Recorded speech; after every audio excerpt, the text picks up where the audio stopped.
Hello everyone, I am Monalisha Pari. I am a legal intern at Lexis and Company, and I am a third year student of BBA LLB, and I am pursuing it from Bharati Vidyapeeth, New Law College, Pune. So today's topic is timeline of section 497 of IPC. In Joseph Shine vs. Union of India, Chief Justice of India Mishra held that Section 497 violated a woman's right to dignity, resulting in infringement of Article 21 of the Constitution of India. The judgment borrows from findings of Justice Niraman's judgment in triple talaq case.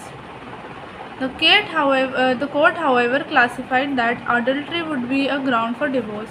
It was also stated that if an act of adultery leads the aggrieved spouse to suicide, the adulterous partner could be prosecuted for abetment of suicide under Section 306 of the IPC.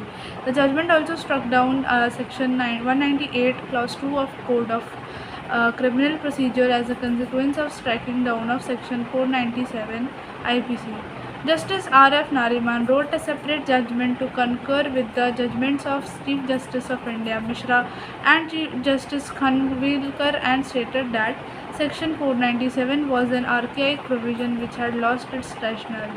Ancient notion of man being the perpetrator and woman being victim of adultery no longer holds good. It treats women as chattel and has chauvinistic tendency. He cited the classical Article 14 test, where is the intelligible differentia in saying that the sanctity of marriage is not hurt if a married man has sexual intercourse with an unmarried woman. This is manifest arbitrariness. While striking Section 497 IPC for not being gender neutral, Justice Indu Malhotra had said that in her part of the judgment that it would be unrealistic to proceed on the basis that even in a consensual sexual relationship out of marriage, a married woman is a victim and the male offender is the seducer. Also, she said that a wife's inability to prosecute her husband and his paramour should be equated with the husband's ability to prosecute his wife's paramour. In saying so, Justice Malhotra held as unsustainable the view taken by Supreme Court in V. Revati vs. Union of India and also in Shomitri Vishnu vs. Union of India and another in 1985. In Revati's case, the two-judge bench of Supreme Court had dismissed the challenge to Section 497 IPC as discriminatory by holding that the absence of the right of wife of an adulterous husband to sue him or his paramour was well balanced by the inability of the husband to prosecute his adulterous wife for adultery.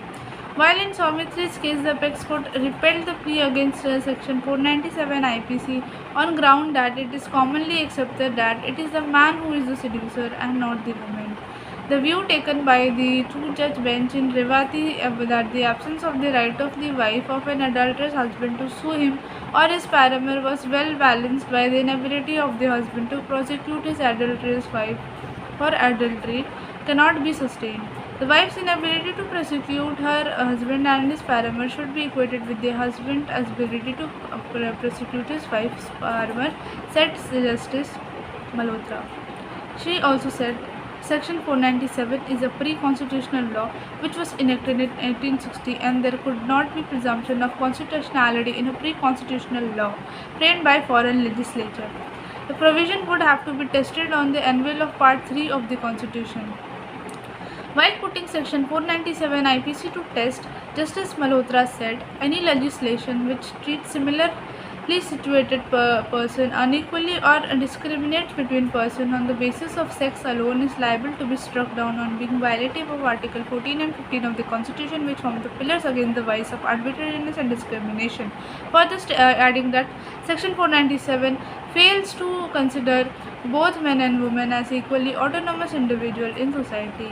A law which deprives women of the right to prosecute is not gender neutral. Under Section 497, the wife of the adulterous male cannot prosecute her husband for marital infidelity. This provision is therefore ex facie discriminatory against women and violative of Article 14.